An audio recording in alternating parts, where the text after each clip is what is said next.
Hi there, this is Jacqueline with Nickel and Dime Decor. So glad you're here with me today. And we are going to make a pillow.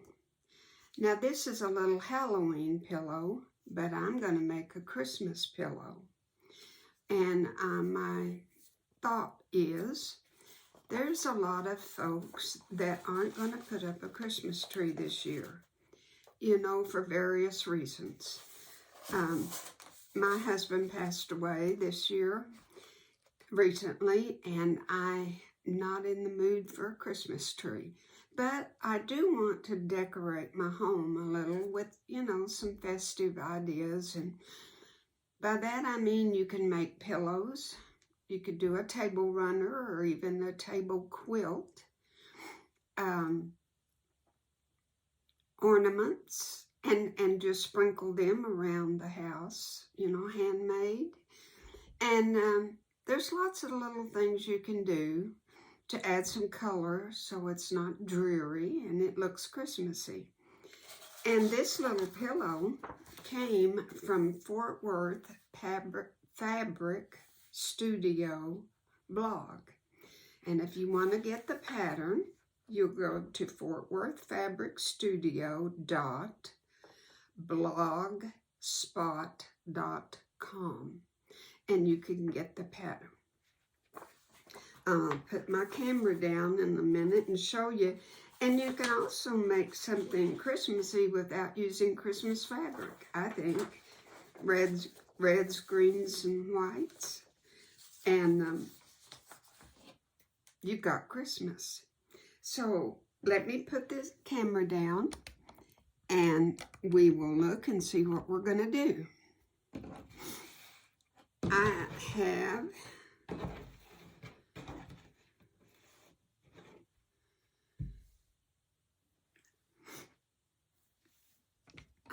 have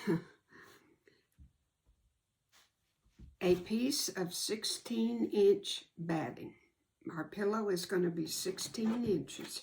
And the reason I have batting, there's not any batting in the pattern, but I want to applique some lettering on. So therefore, I want something behind that piece of fabric. So this calls for 9 3.5 inch. This ordinarily would have been orange. See the lighter gray?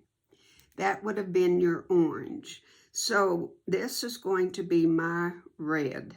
So I need 1, 2, 3, 4, 5, 6, 7, 8, 9. 9 3 5/8 squares. And then for the black, I'm using green, and I need 4 of them. And then my background is white, and I don't think you can see it, but there's little snowflakes. There you go, little snowflakes. And you need 12 of those. And then for the border of the pillow, you'll need a strip 2.5 by 13. 2 1/4, I'm sorry, and 2 1/4 by 17. And that is for your little border that goes around. If you were making this Halloweenish, a little stripe or a diagonal of some kind would be real cute. And of course, these would be black and orange. But I'm making it for Christmas, and I think it'll be just precious. And across here, I'm going to put Merry, M-E-R-R-Y. And going across this way, I might do something else or just leave it at that. M-E-R-R-Y. And I think I will put it in the white letters. Or you could put snow anything, any kind of lettering that you want to put. That is all of the components of our pillow. Isn't that going to be simple? Now, we're just going to lay this out and show you how it's put together and how you'll sew your rows. I'll move the camera over and we'll do that. And we will do the backing. I'm going to do what we call an envelope pillow, where the sides are open and you can, or the backing is open and you can take out the pillow and wash the cover and wash our little pillow here. I make all of my pillows that way. They're just so easy to do. And you'll want to make pillow after pillow if you ever try this method. So next week we'll finish it and put the backing on it. But for now, we're just going to put this, lay it out and show you how simple it is to sew it together. And voila, you're done. So, I'll be right back. Now, won't this be cute as a bug? Of course, you just have to visualize because it's going to be a lot smaller once it's all sewn together. And of course, you've got 2 strips of each. 2 strips of 2 1/4 by 13 and 2 1/4 by 17 for your borders. And it's not fitted quite right on the backing, on the batting either, but you get the idea. It's just going to be a darling pillow. So I'm going to sew my rows together. You're going to do it like this. This is, visualize, this is row 1. So I'm going to sew these 3 together, and this row together, this row together, this row, and you've got 1, 3, 5, 7, 5, 3, and 1. And you just sew your rows, your pieces together. Just turn them over, sew right sides together, and do each and every row. Of course, be sure that you've got a good 1/4 inch seam. And remember, I've told you before that I put my needle over to the right just one time, and I get a better 1/4 inch seam that way, because your pattern will fit better if you have a really good 1/4 inch seam.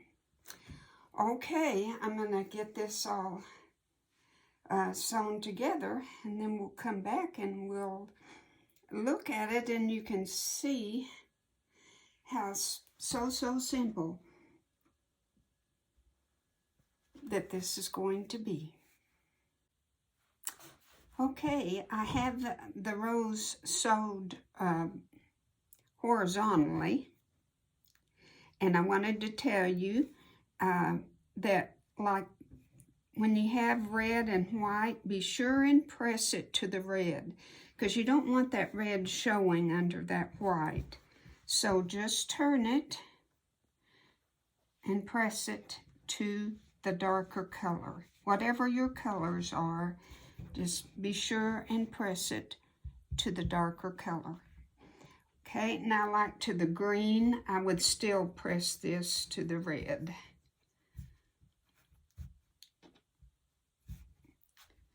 And then get all of these pressed real good. The pressing is as important as your 1/4 inch seam.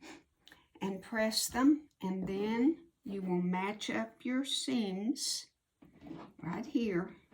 You will match these up, these blocks. And if you find that they don't match just perfectly,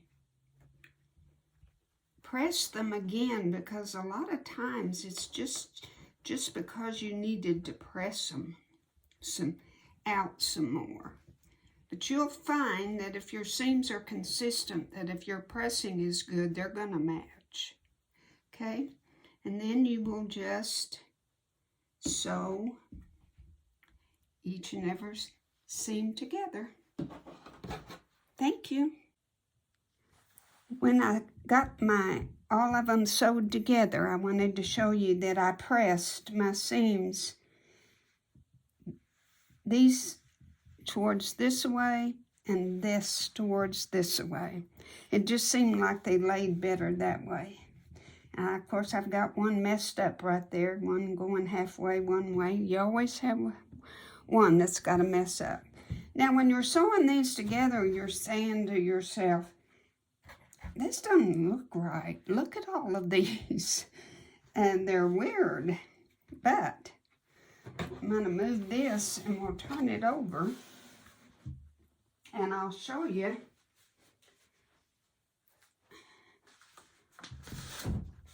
Our directions tell us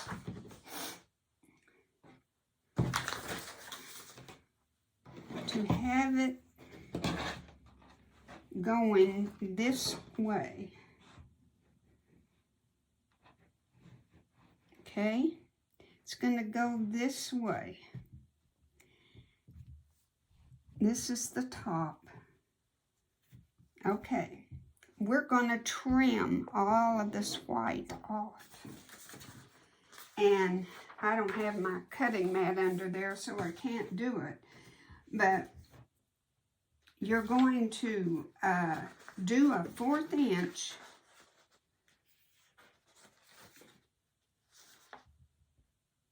see your seams right, well, see your seams right there, your point. You're going to measure up a 1/4 inch and cut all of this white off. Right here, there's where you meet, and you just go up a 1/4 inch, and it should be almost right at that point right there. And trim. You're going to trim across here, here, here, and up here. And I don't know really what to tell you what size it would be, because we don't have the borders on. So I don't know what she didn't say what that should be once you get it cut. But I'll put my mat down and we'll cut it in just a second. Okay, now that I've done it, I should have cut the white off closer up, more closer to the intersection of the points, not where the white meets like this, but to the points. 1/4 inch, see where I've got it marked? That's 1/4 inch. That's where I've cut it. But you know what? That's okay. I really wouldn't want to make a mistake, so I can always come back and trim this some more. But that's what you do, is 1/4 inch from the points. Trim your white off if you want to do that. But see how perfect that is up to your points? So all I did was, like, again, is mark where I should have cut it. And then put my fabric up to that mark. And then drew me a 1/4 inch seam line and sew right on that seam. And it works out beautifully. So I'm doing the top and the bottom, and then I'll do the sides.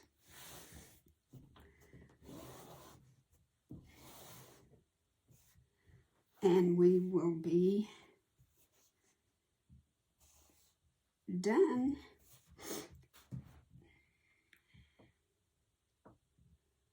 I still don't.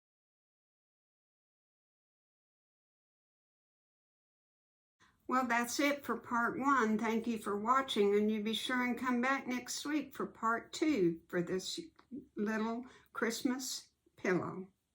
Thank you. God bless.